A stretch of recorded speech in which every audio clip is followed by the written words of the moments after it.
Welcome to Stu and the Nunn, an online radio show and podcast focused on national security, policy, politics, and selfless service. We're here to give you an honest opinion, a different perspective, and hopefully a few laughs. We do this by not only interviewing guests, but also sharing our own perspectives and asking you, the listener, to interact with us on the show chat room, via our Facebook page, and on Twitter.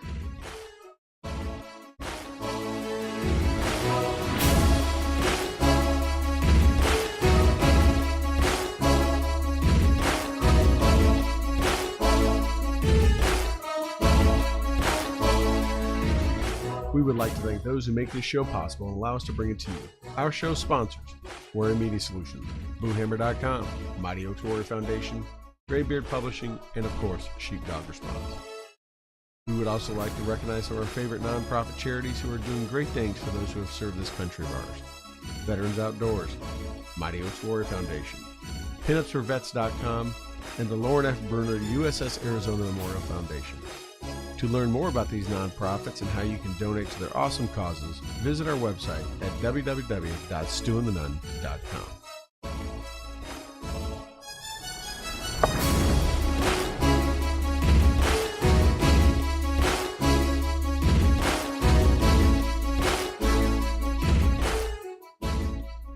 All right, welcome everyone to another episode Stu and the Nunn here, September 22nd, 9/22. And let me just open, and since I have my guest host, Chuck Z from Hero Labradors on, that, I need to update our opening and add Hero Labradors to our preferred charities and nonprofits. I just realized as I'm listening, like, oh, how do we not have that? Of course, we do have Gina in there, so I get some cred for having Pin Up for Vets. But we need to get you in there. I just realized that was I need to do some updating on our audio. How you doing, Chuck?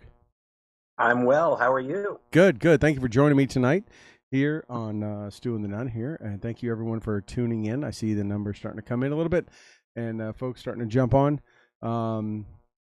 Thank you for, I know we didn't get any updates out. Yes, Chuck has the Batman, I'm Batman thing up. Rob pointed out. So we didn't get a lot of updates out today. Reaching out to Chuck, said, hey, why don't you come on guest host? It's been a few months since we've had you on, and Chuck, you're always you always bring comedic relief to this show, just by you being you. You need to adjust your mic. Oh, is it a little quiet? Yeah. Okay. Or I'm going deafer. Oh, well, it could be. You've been blown up. I mean, I'm just deafer than usual. Oh, well, we can't do that. Yeah, we don't want to be deafer than usual. Okay. Yep. So anyways, hold on. And there's one of the pups. Anyways, Chuck, you have Hero Labradors. We haven't had you on for a while. Why don't you let some of our listeners and viewers let us know what Hero Labradors are in case they just now are turning into the show for the first time? Well, if you've tuned in for the first time, welcome. And Hero Labradors, pretty simple. There's a huge, and I'm talking on the order of hundreds of thousands of veterans that would benefit from a service dog, and first responders and their family members as well that would also benefit from service dogs. And the problem for service dog training programs is the quality of dogs entering the programs. A lot of them go through rescues or get their dogs from other means. And I had an idea that maybe it would be better to purpose breed Labrador Retrievers, which are one of America's favorite dogs anyway, for service dog qualities and service dog traits. And so I started a nonprofit, and we do just that. We aim for intelligence, aptitude, demeanor, size, and empathy, really, in our dogs. And instead of where a lot of programs see about a 30% graduation rate from when they acquire the dog until when they graduate the dogs, our programs are seeing about a 96% success rate. It's actually a little bit higher now since I've increased the number of dogs that I'm producing. But a 96% success rate in the dogs that we produce. We breed with an eye toward those qualities and toward ethical breeding. And we also provide these puppies to nonprofits all across the country absolutely free of charge, with the only requirement being that the dogs go to a veteran, first responder, or one of their family members absolutely free of charge.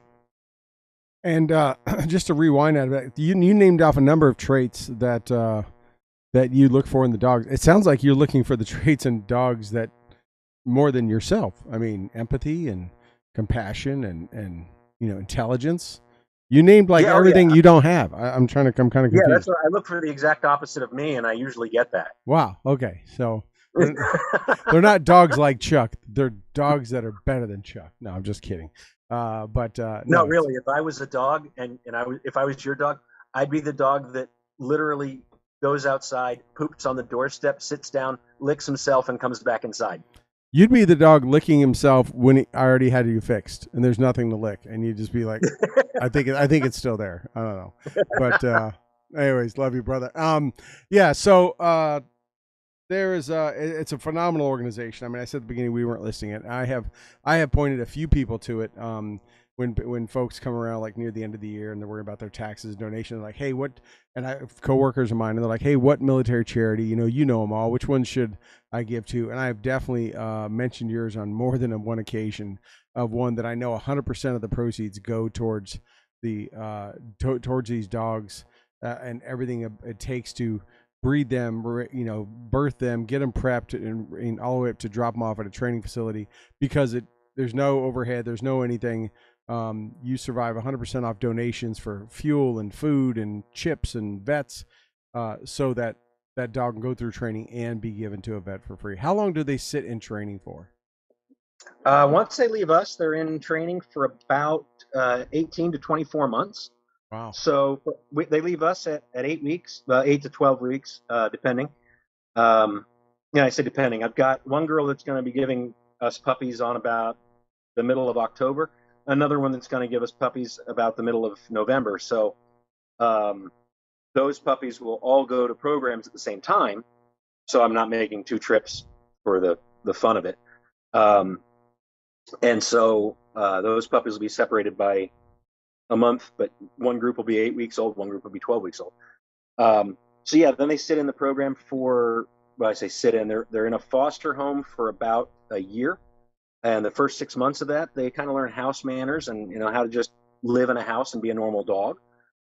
Then they progress to learning service tasks. I'm sorry, not service tasks, access tasks, how to behave in public, planes, trains, automobiles, restaurants, how to walk down the street without greeting everybody, how to go out into stores and behave. And they actually do learn a lot of that while they're still in that first 6 month period.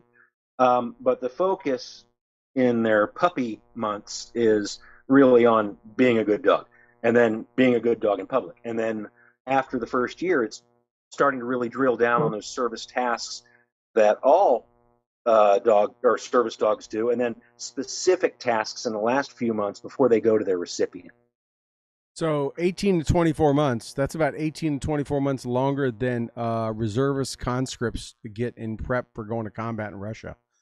So Yeah. that's they're much better trained than that. We'll get into that in a second, but yeah, far and beyond better training than they get. So no, that's awesome. And you got pups on the way, right? You got some new litters inbound, right? You got the heavy drop circling the DZ, as we would say back in the day. Yeah, pretty much.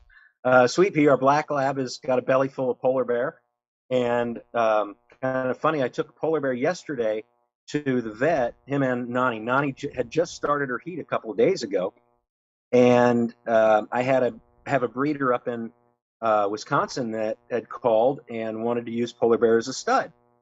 And what she does is she sells some of her puppies, and some of each litter get donated to service dog programs. So I was like, yeah, sure, I can help you out with that. People helped me out when I was first getting started in much the same way, and I've got a proven stud that produces great dogs. So I take polar bear to the vet to do a collection and shipping.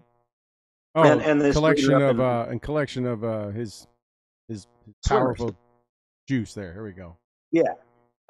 So he goes for the happy handshake at the vet, and the vet calls me about an hour later. We always have a pre-breeding exam done on the girls to make sure they're healthy and ready. Because even though their body says, yeah, I'm ready for another litter, I want the vet to sign off on it, right? Part of that ethical breeding thing. Well, the vet calls me and says, hey, when did your girl start her heat? I said, 2 days ago. And she says, well, we did a progesterone on her. And that's a test for the hormone that says that they're actually ovulating, right? And that follows a logarithmic curve. And I didn't know any of this shit 6 years ago when I started doing this breeding stuff. I thought dogs in heat, put her with boy, boom, you get puppies. No.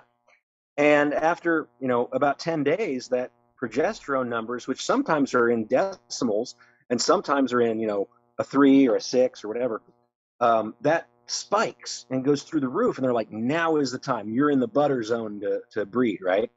Well, the vet calls me and she says she started her heat 2 days ago and she's at a 16.9, which means that she's ovulating like as we speak. And I'm like, okay. And they're like, so we're going to do another collection from Polar Bear and do the transcervical insemination. I'm like, well, okay. So Polar Bear got a twofer at the vet. So wait, And hold on a second, pause. So you mean all this breeding, all these puppies, you've done well over 100. Polar Bear's not getting anything out of it, but just a handshake. the happy handshake. It's like he's like a big furry shake weight. I mean, that's it. Yeah, but well, you see, we do two transcervicals, right? We do basically 2 collections, and they put it in Nani, and then after that, or in whichever dog, and then after that, we bring them both home and we fill her to the brim with him, and we let them go until basically the mom says, I don't want you around me anymore. And they will. They'll go from when they first start their heat and Polar Bear's getting all kinds of interested, they'll snap at him and be like, leave me alone. And then like a week later, just like a regular woman. Just like a regular woman. And then they're sticking their tail in his face and they're like, hey buddy, how about you come over here? And then when they're done ovulating, bam, right back to leave me alone. And he gets the idea pretty quick. So if any of your studs ever got to like enjoy it the way God intended, the way they do it on the Discovery Channel? They all do. That's what I mean by fill her to the brim with him. After we do the transcervicals, then it's all natural until the heat's over. Oh, gotcha. Okay. I thought, man, poor Polar Bear. I thought it was the luckiest lab in the world. And he was like, only if a doctor has warm hands. I mean. You have never seen a dog more happy to run to the car to go to the vet. Like he sprints, sits down by the bus, and he's like, let's go right now. Dad's taking me back to that special place. Yeah. Wow. I'm learning a lot tonight. And as long as I've known you, this is definitely enlightening me on the Labrador breeding process. So it's scary, but since I started breeding dogs, I've had more conversations about semen than I did the entire 22 years I was in the Army. Well, you weren't in the Navy. If you're in the Navy, it'd be different. Just kidding for our Navy vets, but I had to throw that out there. One day we'll be talking about the Space Force that way. Anyways, yeah. So, interesting. All right. So that's good to know. So now he's got two, whatever they've been injected. One definitely full of puppies, and one we'll confirm in about a month to make sure she's got kids. And then do you FedEx? Do you like overnight FedEx the one up to Wisconsin? Or yeah, they do the collection at the vet, and then they FedEx it for next day delivery to whichever vet's on the receiving end, and they get the girl in there, put it in, and Bob's your uncle. Is there temperature? Polar Bear's your uncle. Is there a temperature issue? Like, do you have to pack it in dry ice or anything like that? Anything special? Or well, they don't freeze it. It's fresh chilled, so they just keep it on ice, and it goes in a cooler, and it's sitting in the UPS truck right next to Grandma's cookies. Well, hope they don't mix up the coolers because somebody's not going to be happy when they get that Weight Watcher shake. Yeah. Interesting. Okay. Well, good. Well, we knew we were talking beforehand about a number of topics we were going to talk about. This was definitely not one of them. So, no idea. This is what I love about this show. We just kind of take it where it goes. But anyway, so let's get into a couple topics. There we got 18 minutes into everything it takes you need to know, or everything you can learn in 18 minutes about Labrador breeding or dog breeding in general. I'm assuming it's no different for any other breed. For the most part. No, not really. But yeah, it's. Now I know how they get those Chihuahua Great Dane mixes. Now I know how it happens. That's got to be how it happens. You either have the world's, bravest Chihuahua, or something. I don't know. Or you have one, with a step ladder, something. Yeah. But yeah. All right. So a lot of news been going on. Last week, I just want to kind of highlight for our listeners and viewers. If you didn't catch last week's show, I was down in Florida. I was down in Tampa with our good friend Scott Mann. He is the creator, founder, lead actor in The Last Outplay, and also the founder of Operation Pineapple Express, which just over a year ago was all in the news as they were rescuing hundreds of Afghans, U.S. citizens, SIV holders out of Afghanistan through Kabul as it horribly fell in just the way this administration did it. So I was with Scott last week. interviewing him, sat down, spent a couple hours at his house, and we talked through the book, Operation Pineapple Express. Be sure that if you don't have it yet, grab you a copy on Amazon or wherever books are sold. Also got the audiobook up there. I told Scott I'm definitely going to listen to the audiobook because he narrates it. And as I highlighted last week, I mean, not only in that 1 year did he write this whole book, but he also narrated the entire audiobook. And I've watched clips of him doing it, and it's very interesting how he has a, unlike where they hire some actor or something or voice person to do an audiobook, he has such a personal connection to this entire story and the book since he wrote it and the people that he puts a lot of emotion and everything to it, which I think I haven't listened to it yet, but I definitely want to because I think it's going to be an audiobook like not like you normally hear where, Samuel L. Jackson narrates it or whatever it is. But yeah, so definitely check it out, Operation Pineapple Express. Also check out The Last Outplay. It's on Amazon, iTunes, and a number of other outlets, streaming outlets. If you haven't seen the play, definitely go watch the film rendition of it. So, and he's got great big news coming out. He announced it last week. He is going to come exclusive on this show to announce the next big news about the play. Yes, I know what it is, and it is seriously big news. Very excited for him. So be sure, and we'll get that announcement out. We're going to have him on. You do not want to miss that one. Now, one of the things that we talked about, he and I talked about a little bit before the show last week, and some is just what's been going on in Ukraine and kind of the connection from that to Afghanistan, because many of the groups, our good friends Chuck, Tim and Nick and Robo and those and all them that were in Save Our Allies pretty much transitioned from Afghanistan of pulling people out of there, just like Pineapple Express was doing, over to Ukraine.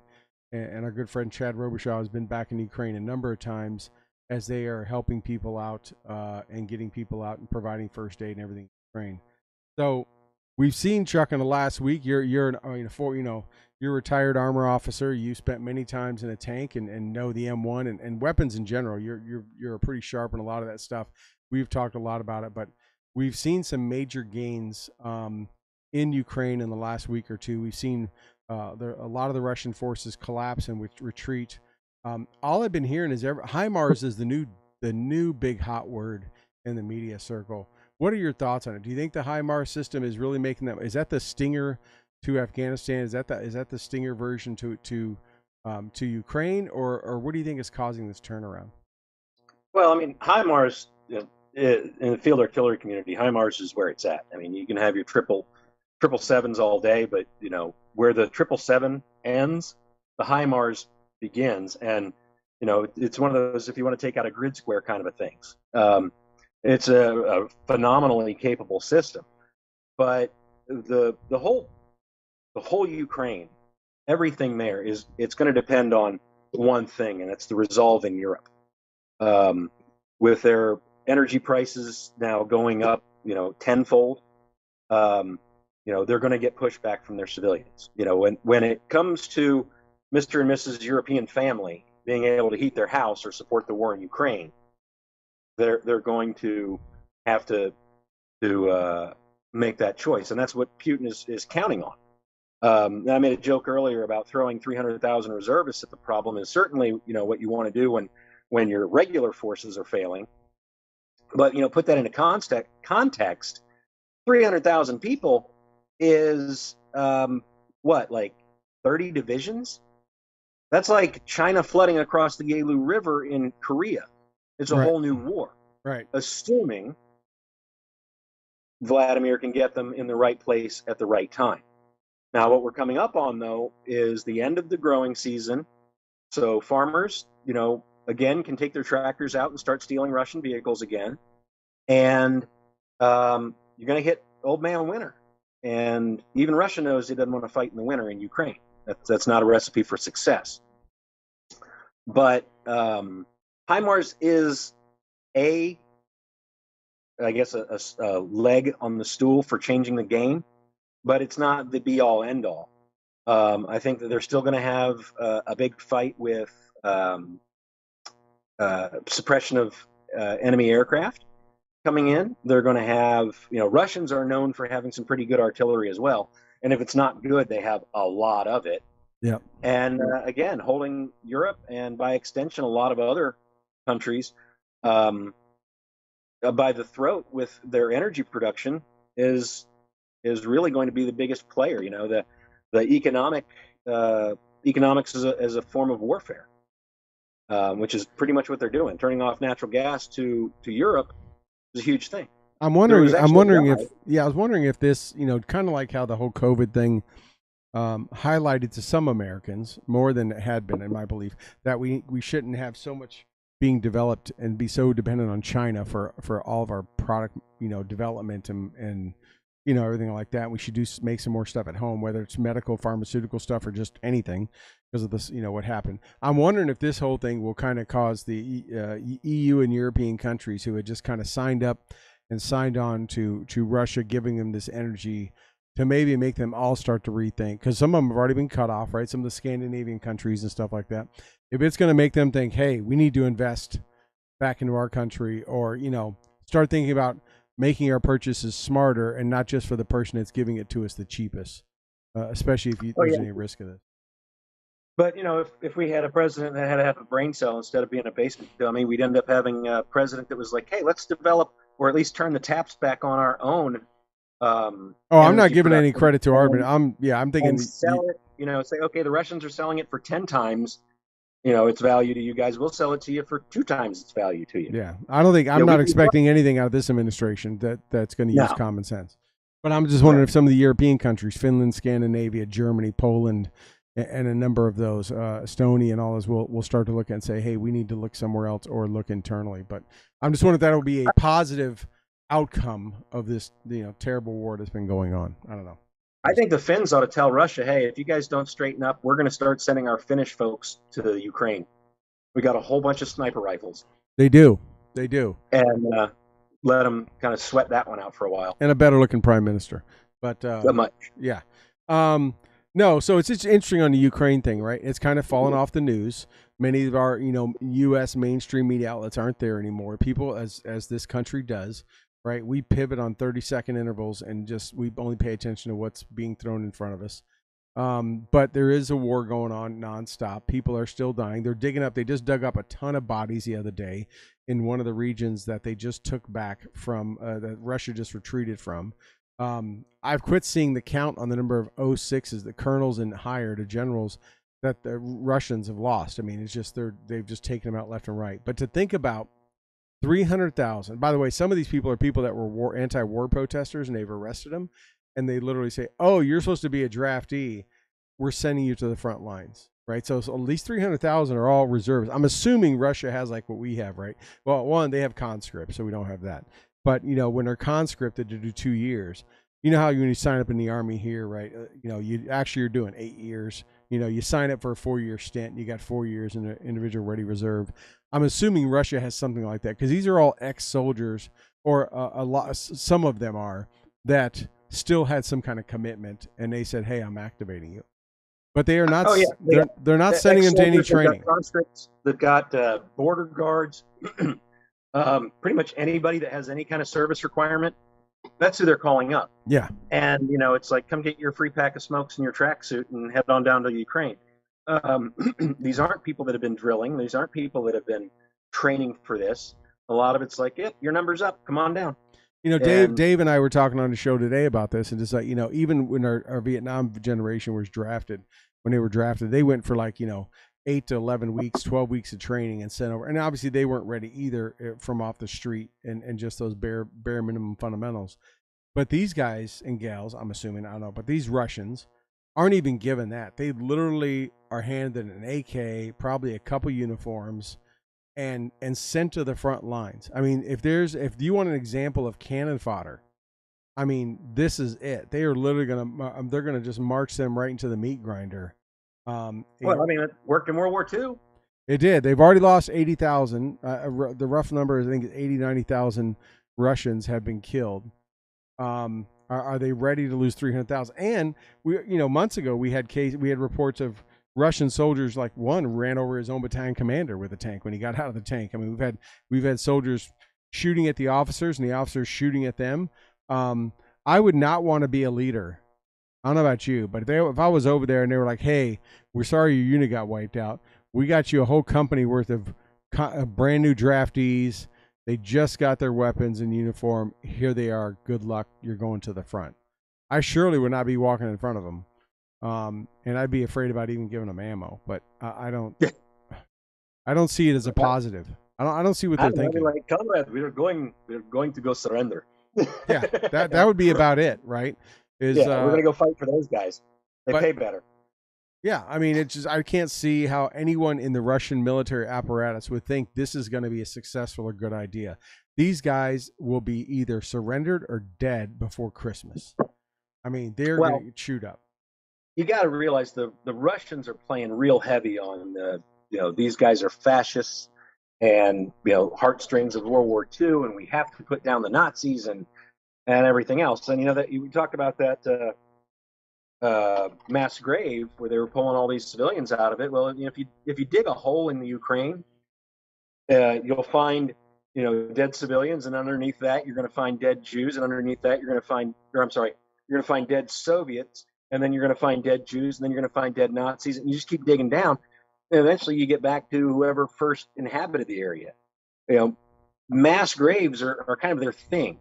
And somewhere, some reason in the Ukraine, you'll probably find a mass grave full of Poles as well, because everybody killed the Poles in World War II. It wasn't just the Soviets or the Germans, or it was just everybody's kind of thing. And so the meat grinder mentality, Russia doesn't really have a limit to that. That's how they've fought wars. Even the losses that they incurred in World War I wasn't enough to cause the Bolshevik uprising. It was the lack of food.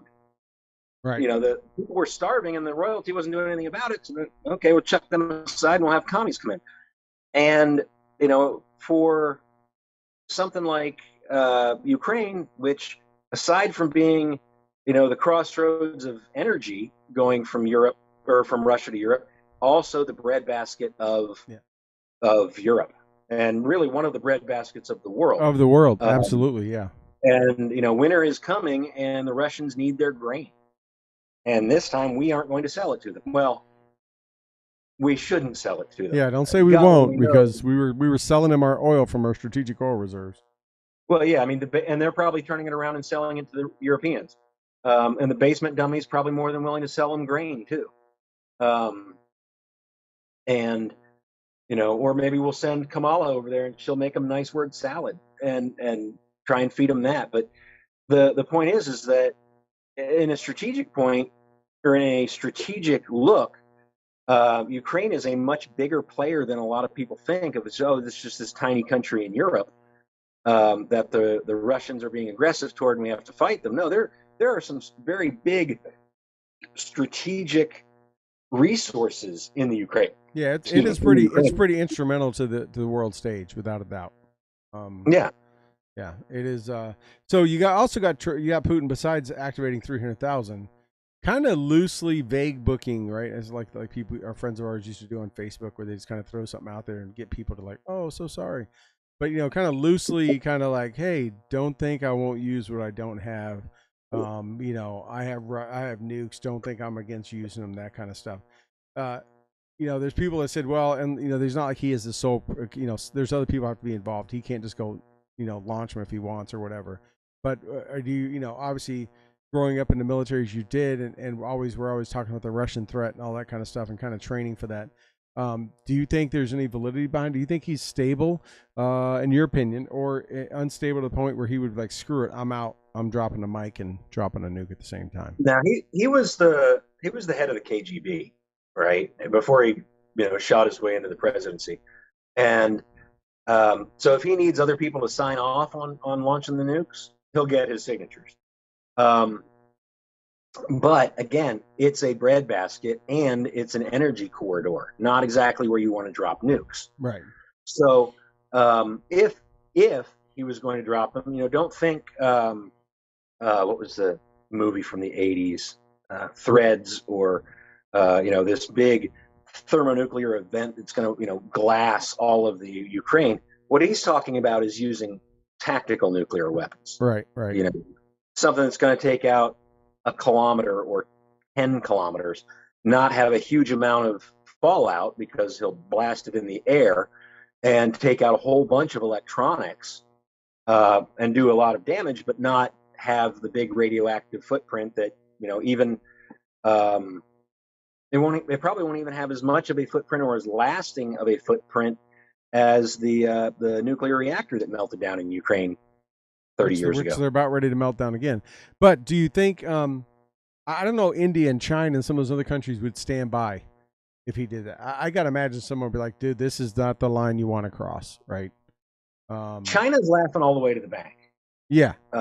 They could really care less about what happens between Russia, Europe, and the Ukraine because they can play both sides of it. They can buy oil from Russia. They can sell oil then to Europe, which is exactly what they're doing, right? So they're getting it for steel from him, or not oil, but oil and gas. They can get that from Russia for cheap, turn around and sell it to Europe and make a pretty penny. India, more worried about Pakistan than they have ever been. They're not really too concerned because they've got Pakistan and then a buffer with Afghanistan. But I'm thinking they would not be like okay if he dropped even a tactical, small kiloton or something nuke. It seems like that nobody would want that open up that Pandora's box if he would. Well, nobody wants to open it up. But again, what's India going to do? Send them a strongly worded tech support email? You're looking at I think Indians showed, like Dave was talking about today, right, that their National Guard whipped the crap out of some freaking Chinese dudes with clubs and sticks, right, in the mountains at like 8,000, 10,000 feet. So they got some Billy badasses even in their National Guard. Oh, absolutely. How are they going to get them to Russia to do anything? Yeah, that's true. Yeah. And how are those Billy badasses against, I don't know, the 32nd Guards Motorized Rifle Division? Yeah. We're talking Indian National Guard or Indian Border Guard versus Chinese Border Guard. You're not comparing apples and apples here. Really, they're not. India isn't anything more conventionally than a regional threat or a regional player. Gotcha. So I'm going to twist again. I'm going to pivot on another topic here, one that I know you're intimately familiar with. I mean, we've seen the T-90 the other day. They just captured a T-90. It was abandoned and left. It's supposed to be the premier Russian main battle tank, and there's pictures and videos all in it. But we've seen, recently footage in the last couple of months of them literally dusting off and push starting T-55s, T-62s. Obviously, those are from the 40s, 50s, and 60s. What are your thoughts on that? Does it show true Russian desperation as far as equipment to be going back that far and trying to pull stuff up? Oh, I don't think so. I mean, the beauty of the 62, 72, 55, and I mean, we saw them in Iraq. The beauty of them is they aren't the best tanks in the world, but they made a lot of them. And they're small, they're lighter, much lighter weight than a Abrams. And the 72 has the 125 millimeter smoothbore, 125 millimeter rifled cannon, most accurate rifle in the world. The 62, not a bad tank. 55, yeah, it's definitely long in the tooth, but they're fighting with the AK-47, which was designed when? Yeah. And the AR or the M16, which was designed in the 50s and 60s. But we're talking about main battle tanks without the optics, without the speed, without the may have a main gun and that kind of stuff, but definitely doesn't have survivability. But what are they fighting? That's the question. What are those 55, 62s, 72s? What tanks are they fighting? Well, whatever. They're not fighting Leos. They're not fighting Challengers, Chieftains. Or Abrams. They're fighting 55s, 62s, 72s. And so it's a peer-peer environment. Now the 90, okay, it got killed. What killed it? No, it wasn't killed. It was abandoned. They left it. It was abandoned. Yeah, why was it abandoned? They just up and left it. It was in perfect working order, it looks like. But there's been many like that they've done. Soviet Langley in like an hour. But just like the what was it, the Tupolev Tu-25 or MiG-25 or something like that the Russians, had us all kinds of scared about in the 80s, the Foxbat. And the pilot basically just said, screw it, I'm defecting, flew it to Japan. And we ended up taking it taking it over from Japan. And we thought it was this top of the line, next gen near peer fighter. And we got inside it and we're like, wow, this thing isn't even digital. It's got wood floorboards, literally wood floorboards. So you find a T-90 that's been abandoned. Either the crew didn't want to be there anymore, or there was something like the tank didn't have fuel, or the crew wasn't getting food, or whatever, and they just up and leave it. The thing about the T-90, Russians don't have battalion after battalion after battalion. No, they don't have many. Right. So, while that could be a game changer on a battlefield versus a company of T-72s, it's not a huge threat to the whole region. Right. So even if they have a company of T-90s, they have to get them in the right place at the right time with crews that aren't, running away. Yeah, that want to be there. Yeah. So what I say, Ukraine ought to do, if you look at $1 billion, $1 billion, that's $1,000 million, right? Yep. Okay. Ukraine ought to say, hey, we will offer $1 million to every tank crew that brings their tank here and gives it to us. $1 million US, because it's coming from us anyway. They'd have 1,000 tanks in a heartbeat with crews. Yeah. Yeah. And at $1 million a pop, that's actually kind of cheap. So it'd be a good spend of all this money they keep printing out. I mean, they could actually, do something with. But and we'll give $2 million for a T-90 or $4 million for a T-90, whatever. Or if you land your jet at our airport without bombing it, we'll give you whatever the market value is on the jet. You'd have half the Russian military just showing up and being like, it'd be like a gun buyback in Atlanta. Yeah, it would be. They'd be limping everything they can across. Absolutely. If Putin wants to do economic warfare, do economic warfare back. Yep. We can't really devalue the ruble because it doesn't trade in the open market except for when they demand that, if you want to buy our oil, you have to pay us in rubles. And we'd really get them if we paid them in rubles. $2 million. No, rubles. There you go. Yeah. You can send this back home if you want to walk. Yeah. But, yeah. Okay, here we go. We got Rob the Producers coming through. T-90, $2.5 million US dollars in 99.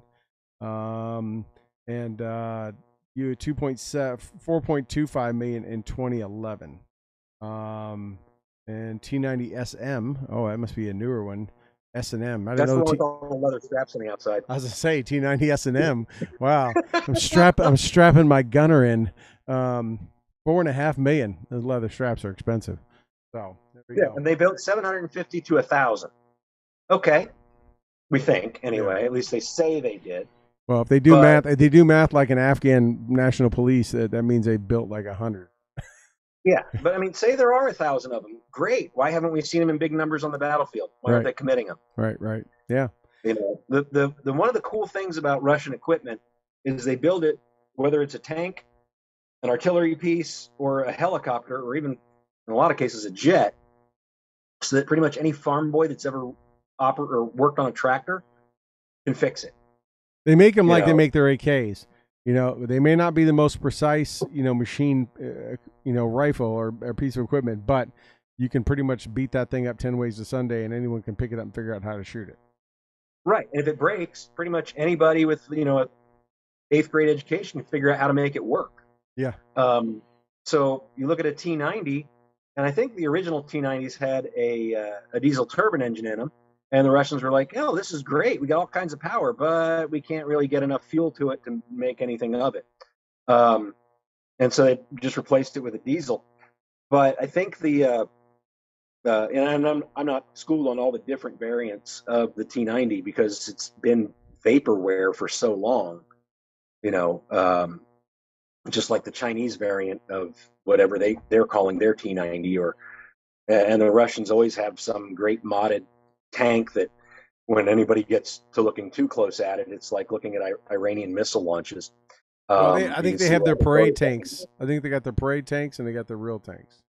Oh, absolutely. Yeah. And like in that, what was it, Kelly's Heroes? Yeah, we throw some stovepipe on the end of there, and they think, maybe that's a 90 millimeter. We don't know, you know. Classic movie. Yes. The And well, Rob has come through with all the variants from the T90, T90A, T90M, and the T90. Oh, it's MS or is it S&M? You gotta, Rob, don't mess me up because I like the T90 S&M better. I hope that's what they called it. But it's officially now the T90 S&M. Yes, I don't care what they. We've now rebranded as that. There's no seats; it's just everything's leather straps. But there we go. All right, so we're gonna pivot a little bit. We've been on this a little bit. Welcome, Matt Burton, to the show. I see you tuned in there. Oh, who let him in? I don't know. We don't really have a gate guard. Just anyone drives through. But let's spin it. We're gonna bring it back home a little bit, and we're gonna talk about. Since Matt's on, we'll talk about his beloved Space Force. I don't have the song queued up, but they did come out. I don't know if Chuck, did you see it? It kind of choked me up for a second. Not really. They came out with their song, and I guess everyone's been waiting on the Space Force song. And I think it's called Semper Supras or Semper Supra or something. It's like a Toyota. I think it means always above. Yeah, something like that. Yeah. Did you see it? Did you see their video that they came out with? It's with the song. I did. You feel we're in a better spot now as a country militarily now that we have that? It takes a special breed to be in the Space Force. Is what I got from that. Granted, it's not Marines fighting lava monsters. But it's special. It's nice to see that I'm assuming the Space Force isn't taking itself too seriously by putting out a song and a video like that one. But I also have a funny feeling that there's probably a 4-star general or admiral or space admiral or whatever their rank structure is that is taking this 100% seriously. And there is some space major sitting in the bowels of the Pentagon that is laughing himself silly that his idea, that his prank is now like official Space Force policy. You picked it right that it was a major. Like, because majors would do stuff like that, like maybe put the names of all the evil space Star Trek enemies into a PowerPoint in Afghanistan, and as he described all the enemy forces, maybe like a major would do that. A major would do that. A major would set the clocks in Afghanistan forward by a minute every couple of days, so that eventually they were praying at all the wrong times, but we would be back on normal, like hourly shift instead of the weird 30-minute offset that they had. Or a major would do stuff like put various flags that didn't belong in the slides for K4 when he was in Kosovo, like the Romulan flag, the Starfleet flag. You were ahead of your time. Little did you know Space Force was going to adopt the same insignia. I mean, it's what I'm waiting to see is I think right now they are utilizing the Air Force Academy. Is they have space people and Air Force people. I'm just wondering, do they call them space cadets? That's really all I want to know. Because if they don't, they're missing a golden opportunity. Yes, I mean, how can you not call them space cadets? I mean, that's what they are. They're not quite there yet. And do they call their walk-on freshmen on their football teams red shirts? Because they should. That's another missed opportunity. Yes, the red shirts. If they ever do have their own academy, that should be, you got the Black Knights and you've got the I don't know, whatever the Navy is. Don't they have a goat? I don't want to know what they call them. So I think they have a goat though. I'm just going to leave it at that. Yeah, they got goats, and the Air Force has, what are they, ducks? But anyway, if the Space Force doesn't go with red shirts as their or as their non-animal abusive, non-race, non-whatever, completely neutral mascot, they have missed a golden opportunity. Yes, the red shirts. The Space Force red shirts. That's right. Yeah, yeah. Oh, no, I don't think Doug's saying that the Navy's the fighting seamen. I I'm gonna say that's probably not right. I don't know. We talked about semen in the first 20 minutes. We're not. I don't think we're covering that anymore. It might be the gulping semen. I'm not sure. Anyways, and all of our Navy, we're just stacking up some haters here from the Navy tonight. So yeah, that's out. So everyone rest assured, you can sleep better tonight. Our country is safe and secure. The Space Force has a song.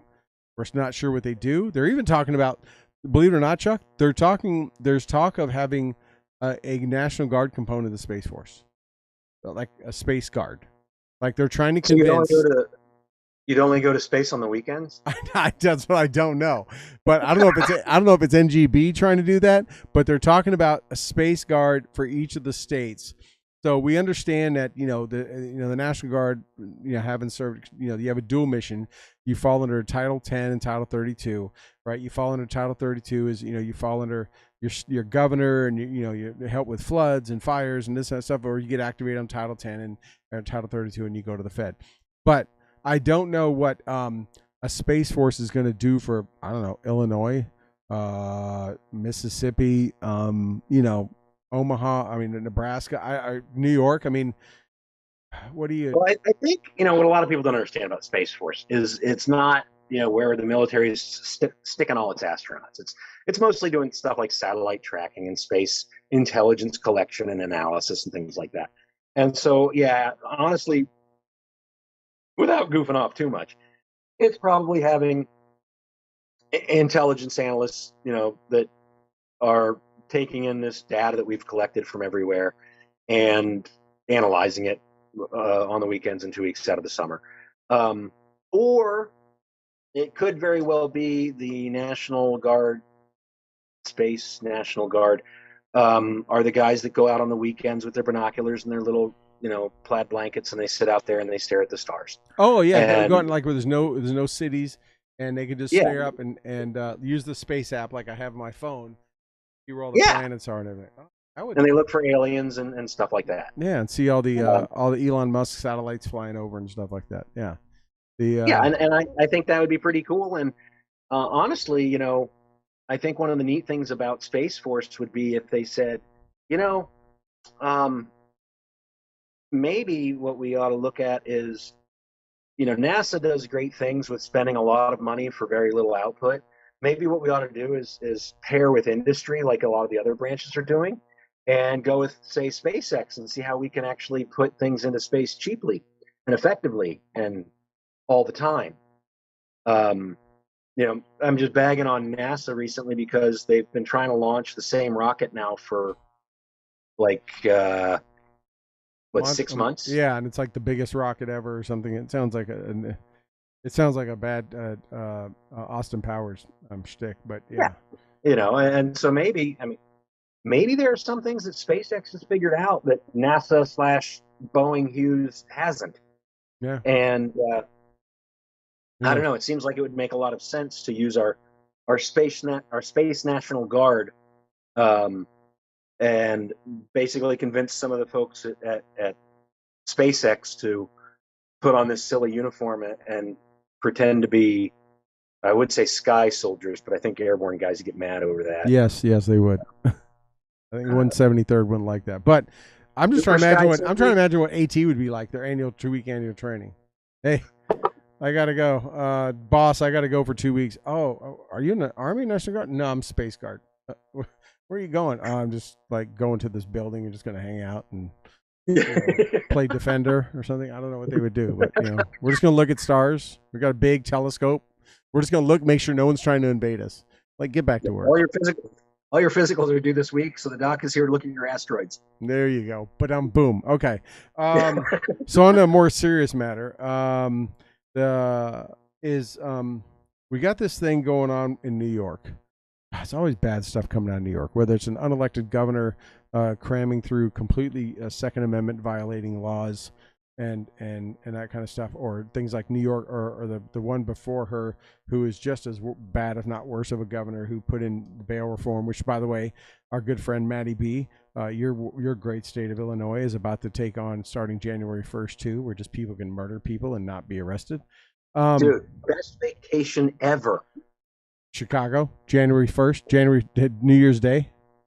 Yeah, you go, you just wreck shit, and then you hop on a plane and you fly to San Francisco and you steal and wreck shit, and then you fly home and you got like what, 2 tickets? Big deal. Yeah, and because they can't do, like, you can evade them as long as your murder's in the 2nd degree in Illinois, you're good to go. When you go to San Francisco, right, so you can think about it beforehand, not premeditated. And in San Francisco and LA, you can just poop on people and throw it at them. Like, that's what's happening now down there. I mean, you really could. You could make a 3-day bender, post New Year's Eve bender out of this, right? Yeah. Anyways, don't Throwing poop, that's like Fleet Week, right? That's one way. We don't condone or support the breaking of non-laws in many states. So, but anyways, in New York, back to what I was saying. So this attorney general, who is on record, on video, on her own little homemade videos and everything, saying that she was going to sue his ass, talking about President Trump at the time, and she was going to go out, and that was her campaign promise. So she came out with a lawsuit yesterday. Announced it, right? She had a great play on words, calling it the art of the steal. She is Chuck on if you're up for re-election, right? So of course she got elected, claiming she's going after him. Now she's up for re-election. She's going after this. It's not a criminal complaint, right? There is no hurt or offended party filing. There's no plaintiff. There's no one filing this complaint. No banks have been run. No one has been stolen from. Nothing like that. She's just claiming that he was making up that he had more money than he really did, and he was touting that he had more money. I'm sorry. Who is not guilty of that in this country when they, except for like maybe when you do your taxes, right? Who doesn't try to, what guy at a club trying to pick up a girl does not try to say whatever, right? He has more money, he has this, he has that, than that he really does, right? That's pretty much what she is trying to bring up charges, is that President Trump has bragged that he has more than he really does. Again, no offended party, no one bringing criminal charges. It is complete political stunt, and she's going after the family and the kids and everything else. The beauty of it, and there's a lot of great things, but the reason she filed in civil court instead of criminal is because in civil you only have to prove or convince the jury of guilt. Okay, not beyond a reasonable doubt guilt. Right. Just, do you think he's guilty? That's why OJ won in criminal court, lost in civil court. The burden of proof isn't there. Right. But also, and this is what I think is hilarious, she said, well, he had these 10 properties, which I think are like buildings on Wall Street or whatever, that he only listed at, or that he listed at 750,000, and they're really only worth 75,000. Show me an apartment in New York City that's worth 75 grand. Much less a building. There are apartments on the Upper West Side that right now there are apartments that go for $5 million. Right. Yeah. And so, if anything, he either stated the actual value, or, God forbid she's right and the value of these apartments is way below what he stated it as. That just means that New York owes him a big ass refund on his taxes. Yeah. Because if you say that my house is worth $1 million, you have to pay taxes on your house being worth $1 million. Right. So if your house is only worth 100 grand, and then later you come back, or the state comes back and says, actually, your house is only worth 100 grand, they owe you a lot of tax money back. Right. And, it's plain and simple. It's lawfare is what they're doing. And they're trying to use the courts as a weapon system. And, if I were Donald Trump, I honestly, other than the fact that he's a property owner in New York, he lives in Florida now, right?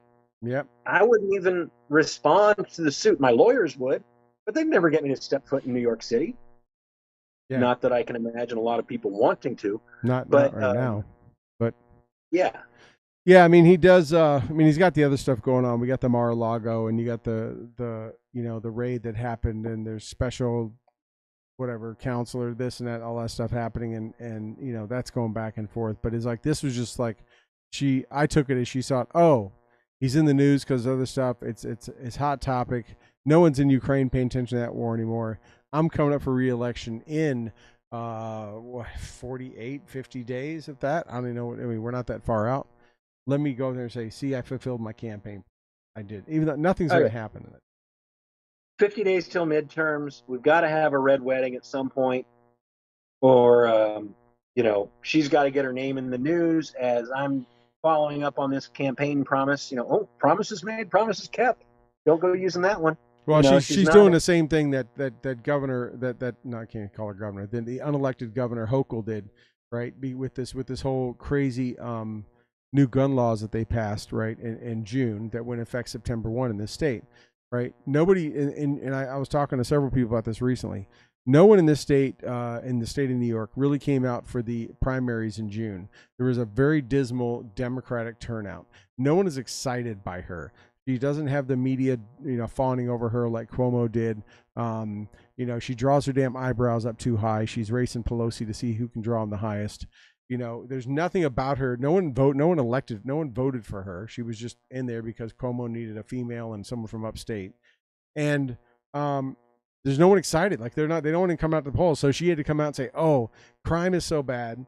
She literally rode on the back of the victims of the Buffalo shooting and Uvalde to say, I'm going to shut down and I'm going to put in these crazy gun laws because the Supreme Court stepped in and said our gun laws were overreaching. And I'm going to do this because I care about violence in New York. You can say that, but number one, you're going after pistols, of which neither one of those shootings used pistols. They used rifles that were legally obtained, which, by the way, had red flags all over the place, but no one paid attention to them or did anything about it, right? But she literally rode on the backs of those victims to push this law through her puppet assembly to just get people excited and claim that she was doing something about it. And guess what? The voters in this state have all forgotten about it, except for the gun owners, the Second Amendment gun owners in this state. Everyone else doesn't even pay a bit of attention now. And it was for 15 minutes, and it's done. Nope. I mean, I would bet that the number of people that die on New York's highways every year is far higher than the number of people that are killed by handguns, by rifles, by all firearms, whether it's through violent crime or suicide. I would bet that the number of people that die on the highways is far greater in New York. Oh, it probably is. But keep in mind, Rochester, just an hour away from me, is now one of the most violent cities per capita in the state of New York. Deaths per 100,000 from violent crimes and murders. And then you have the stuff going on in New York. People pushed in front of subways, beaten in the head, shot, guys with hatchets in the McDonald's. I mean, you got all this stuff happening. So she can't really say she did something to curb violence when it is more prevalent now than it was a couple months ago when she shoved this through. Oh, and by the way, she shoved it through without the 2-day public opinion waiting period in June because it was so critical to the safety of New Yorkers, yet the law didn't go in effect until September 1. So right. I don't know how important it was, but it's so you kind of got that going on. I think this attorney general is trying to jump onto that, just like and make something out of all this because of the Mar-a-Lago thing and everything else, just like Hochul did, to try to get one all worked up and play on emotions because of the horrible shooting we had here in Buffalo. But yeah, that's we'll have to see. But I do want one more thing before we go. I know we've been going for a while. Is I want to get your opinions on the Florida DeSantis and Abbott, what they're doing. What do you think their impact is? So Abbott is your governor.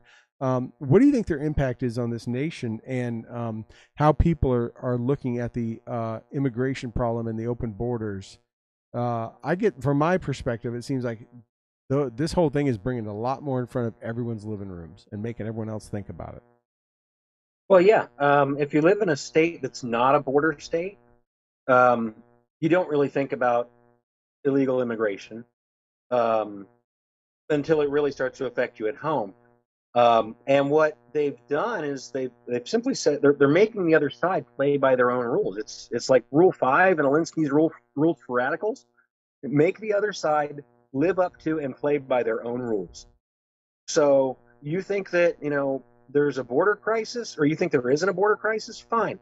I'll drop 50 illegals off in the most affluent sanctuary city in the country and watch you activate twice as many National Guardsmen to get them the hell off my island, right?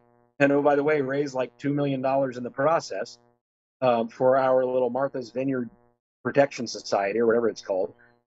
We're getting 8,000 a day in just one part of Texas, one crossing. Yeah, one And that's crossing. what we know about. 8,000 a day. Honestly, my personal opinion is you can make the statement, you can fly them to sanctuary cities and drop them off and overburden and overstress that local government, that local economy that tries to take care of it. But all the government's going to do is raise taxes on, the middleman. Well, Martha's Which is Vineyard didn't even do that. They were just like, they got a hold of their buddy, the governor, and said, activate the National Guard. I mean, even some of the people in Martha's Vineyard said, oh, I couldn't tell them where they're going. I told them they were going to a dormitory. I didn't tell them they're going to a military base. Right. Yeah. And well, that's Martha's Vineyard. So if anyone is deceiving anybody, right, because they're trying to, then you have the sheriff out of San Antonio filing a suit. Dude, you have no skin in the game. Shut up. Right. You ain't Florida. You ain't Massachusetts. Quit trying to get yourself reelected. Nobody notices that, or nobody mentions that's the same sheriff that had 53 Mexicans die in the back of a semi. Which people were a lot less were a lot less stressed out over than they were 50 people dropped off in Martha's Vineyard. Oh God, yeah, and it didn't get any of the media coverage that Martha's Vineyard did because, well, let's see, there isn't a former president or presidential dynasty family that lives out there. Oh, there's several, right? There's a couple. Bush, Obamas, or they all like going there. Well, yeah, at Martha's Vineyard, not in Brownsville. No, not in Brownsville. And so it's just, we don't get the attention at the border. Florida doesn't get the attention. And what's funny is, some of the most fervent anti-illegal immigration people in the country are people that came here and did it legally. Yes. The people that I know that have come through this country and went through the whole process, the years and years, got their green card, studied for the test, and know more about our U.S. history than most people, the people I've even served with, because they've had to study and take the test, are pissed, right? Because they did it the right way, and they followed the rules and all the expense and all the problem of going back and forth to consulates and embassies and everything else to watch people just walk across and get interviewed and say, yeah, we came because it's free, it's open, and they're giving me a cell phone, and they're giving me clothes and taking me wherever. I just also find it how asinine that people can get so upset over. One, I think DeSantis. I mean, you got Abbott's, busing people to D.C. You got busing to Chicago, then to Kamala's house, and I love how DeSantis was like, here, hold my beer. I'm flying them and I'm taking them to Martha's Vineyard. That was savage. Right. That was like, Abbott dropped him off on Kamala's doorstep and they moved him off real quick. But he went right to the heart of where, guess what? There is no Secret Service. There is none of that. And flew him, for God's. Private jet, Martha's Vineyard. People pay top dollar for that. The only thing that he did wrong was it should have been like the Muriel boat lift. Should have gotten every illegal alien that he found who was actually a criminal, MS-13 gang member, somebody that's been in the country, been kicked out for violent crime, etc. Those are the people that he should have had sent to Martha's Vineyard via boat. Yeah, Martha's Vineyard, anywhere in Massachusetts, Connecticut, all kind of places. And they should. I think some of those military airlift charters we've always taken, right? Sun Country Airways, Omni Airways. Dude, you put a lot of people in a big white Omni Air 747. You could have loaded that thing up, right, and dropped it off right there. But it was, it's putting it in front of people, and it's making them think about it. And these states that, and then you have Beetlejuice there in Chicago, right? She's sitting there and claiming how racist and terrible it is. And then literally turns around a day or two later and buses them to, I don't know, Naperville or somewhere like that, in outskirts of Chicago, right? She buses them and drops them off. This is like a game of hot potato. Nobody wants to hold the illegal Mexican. They just keep passing it around until they end up somewhere. But it is definitely, and of course the left all screams, "Oh, it's human trafficking." It's like, no, it's giving them a ride. Yeah. Human trafficking is like what Jeffrey Epstein did and people like Bill Clinton supported when he kidnapped or otherwise coerced children to have sex with powerful people on Epstein Island, which, if I'm not mistaken, Ghislaine Maxwell was jailed for, but we haven't had any of her clients jailed or even charged. She's jailed for a So crime that didn't happen. apparently, yeah. Right, right. And so I don't really see how they can Well, say, "Oh, that's human trafficking trafficking." is It's like, what's well, happening at the border all the time, right? That's the unspoken horror of all these. If they're a pretty young girl or even a boy coming across, if somebody wants them and put them into human trafficking, put them into prostitution, they're not coming across the border. They may have gotten paid to bring that person. They just cart them right off, right? That's yeah, and happening. it's not trafficking if the people want to go where you're sending them. Right, right. They may We're not know sending it. you to an affluent place in the country. You cool with that? Yeah, sure. Get me on the plane. Oh yeah, we're sending you on this private jet too. Yeah, You we're know, we can take you to Compton. We can take you to downtown Chicago, South Side. We can take you to Baltimore. We can take you to Martha's Vineyard. Yeah, I'll go Martha's Vineyard. I'll go MV all day. Right. yeah, because they're like, well, I just left Venezuela. I don't want to go to Baltimore because that's more dangerous than Venezuela. Right. Right. You Exactly. know? Yeah. It'll be interesting to see if another one happens. I'm kind of waiting for the next flight to come. They're talking about they're going to drop some off in Delaware. As long as they know how to ride bikes, they'll be okay. It's just just know how to ride a bike in Delaware. But yeah, there's some nice beaches there. I see the president walk up and down them all the time. There's nice basements there too. I'm not sure he knows it. Right.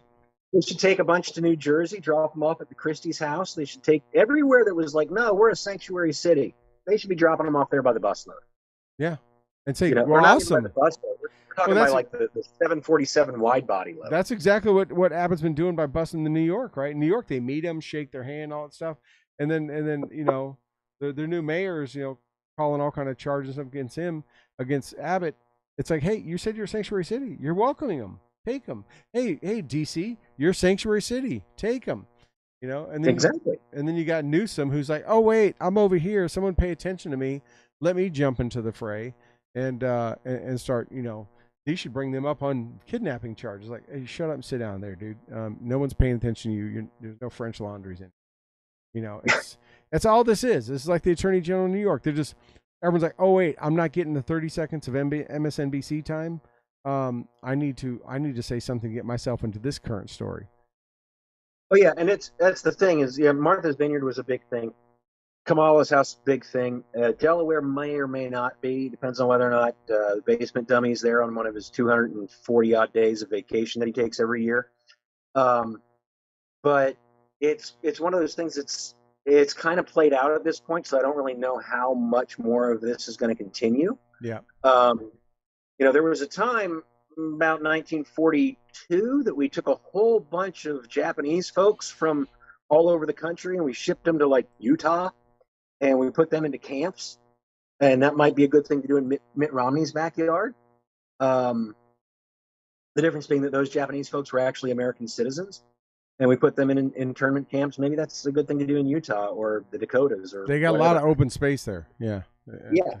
And don't take them Dakota. Kristi Noem, I don't think will take that. I think she'll. I don't think they'll hang out in her state much. I think she'd get rid of them. I think that in Kristi Noem would probably take them, teach them English, teach them laws, put them on an actual path to citizenship, and give them jobs out in the oil fields. That I could see her doing. Yes. Yeah. And they'd probably be thankful and happy for it. Until winter came. But yeah. Well, yeah. Because North Dakota winter is going to suck. I don't care. They could be like, shit, let me go back to Venezuela. I mean, at least I have all my toes. But, yeah. Hey, we've covered a lot of time. We've gone over an hour. Anything we haven't covered you want to talk about? Anything you want to talk about what you got coming up with Hero Labradors or any other initiatives you have happening? Well, with Hero Labradors, I've got one girl, like I said, that's due in a month, and another one that, if all goes well with the breeding, she'll be due in 2 months. So I'm looking at anywhere from, I don't know, with these girls, sometimes it's like 3 puppies in a litter, and sometimes it's 12 in a single litter. So I could have anywhere from, I don't know, 6 to 24 puppies to deliver just after Christmas time, and to deliver to their programs all over the country, which isn't a great time to be driving up. I was going to say, is that when you'd be going, a little bit after Christmas? Either be right after Christmas or early January. And 2 of the places that I plan on going to, one is in Montana in January, and one is in upstate New York in Chittenango, which is close to you guys. Clear Path for Veterans. I know they do a lot in New York and all over that area. They've actually got a few of our dogs now. But yeah, I'll be leaving the very warm, or at least temperate, in January at 50 degrees to go play around in the snow up there with the puppies and deliver them all over the place. Well, we always welcome you here and those puppies, and they just make the whole family smile. And I will make sure this time, because you'll be coming here right after hunting season is wrapped up, I will let you will depart with a good amount of venison, good New York venison to take back with you for sure. Okay. Yeah, I will. You're not gonna like, oh really? You're like, okay, I'll take that. Well, hey, there's nothing better than good pure organic venison. Feed them dogs even if you have to. Right, it's free range. That's right. Hey, God's kitchen. But no, that's so you've got a lot of expenses coming up, and a lot very of much so. Yeah, we like to keep enough on hand for any of our girls if they need it to have a C-section. That's when I'm talking about ethical breeding. Just being an ethical breeder or dog owner, for that matter, having 9 labs at home. When I go to the vet and the vet says, well, this is what's going on with your dog, I don't say, what's that going to cost? I say, what's the best treatment program for the dog? So when a vet says, well, you could probably wait, or she could come in for a C-section, and it's kind of, hey, what's the best thing for the dog? Right. I don't play the what's this going to cost. I don't care. It's what's the best thing for the dog. Because these girls, even, and we're talking from birth to death with our dogs. Even when they're retired, it's always what's the best thing for the dog. And if that means, oh well, she can't breed anymore, and or we wouldn't recommend you breeding this dog, yada yada yada. Okay, well then let's get her fixed. And what's the best thing for the dog? Right. You mentioned, and it's true. I don't take a check for doing this. I've never taken a dime for any of this. All of our money goes to feeding, breeding, transporting the dogs. And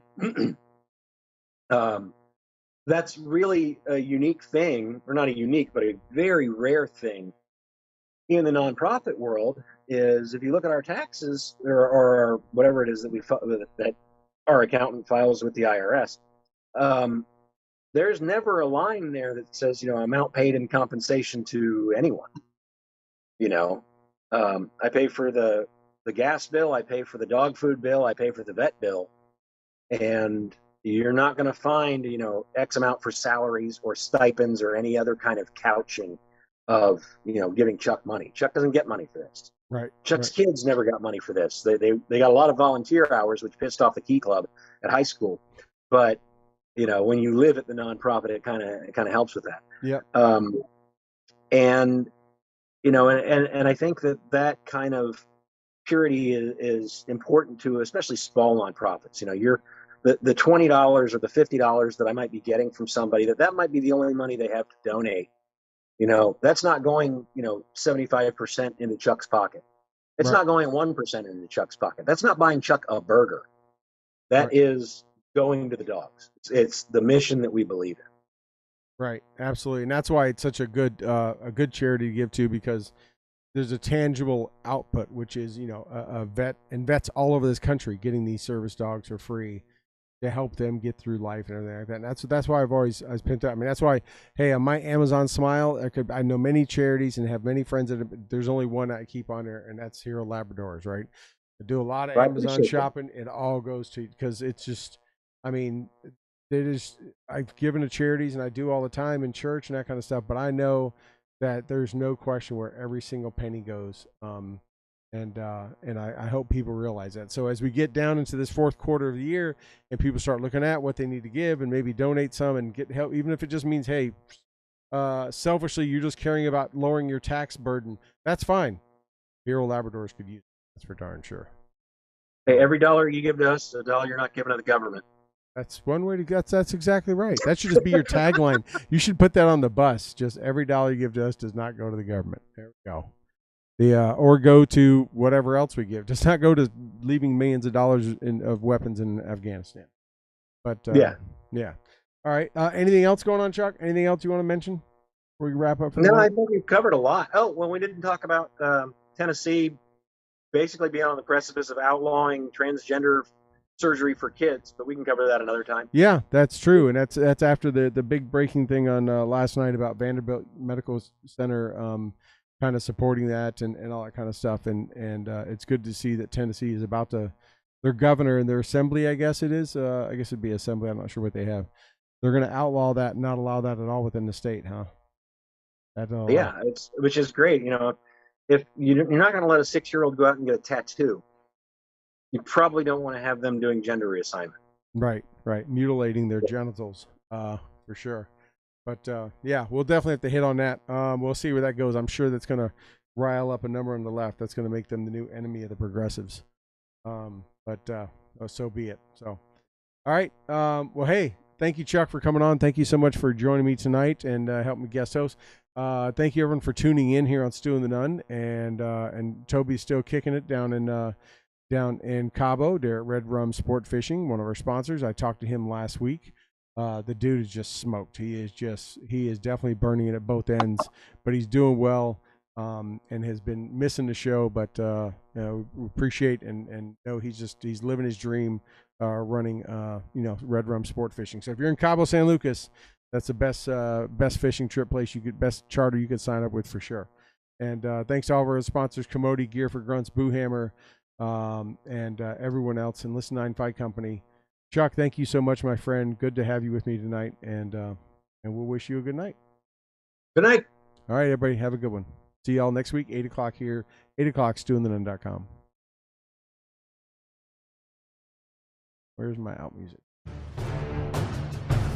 Play the outro. Play the outro. Well, that wraps up another episode of the Stu and the Nunn Show, and we hope you had as much fun listening to it as we did hosting it for you. Don't forget to like our Facebook page and follow us on Twitter. You can find all these links at StuandTheNunn.com. We will talk to you again next Thursday at 8 p.m. Eastern, 7 p.m. Central. Also, we'd like to thank our sponsors, Commodity Outdoors, Veteran Outdoors, and Listen 9 Fight Company, Warrior Media Solutions, and BooHammer.com. Thank you again, and have a good night.